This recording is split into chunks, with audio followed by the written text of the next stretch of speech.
How to remove effects in DaVinci Resolve. First of all, open your project and go to the timeline where your clip with the effect is placed. Next, click on the clip to select it. When the clip is selected, open the inspector panel on the right side of the screen. In the inspector, you will see all the effects and adjustments applied to your clip like color correction, zoom, or other filters.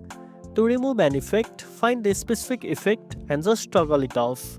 You can also reset or delete the effect by clicking the reset button or delete button next to each setting. If you added a fusion effect or a complex mode setup, you will need to go to the fusion page. There, select the nodes that contain the effect. You can simply delete these nodes by selecting them and pressing the delete key, which removes the effect completely from your clip. And that's it.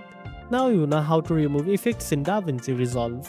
If you found this pretty helpful, don't forget to like, share and subscribe for more tech tips.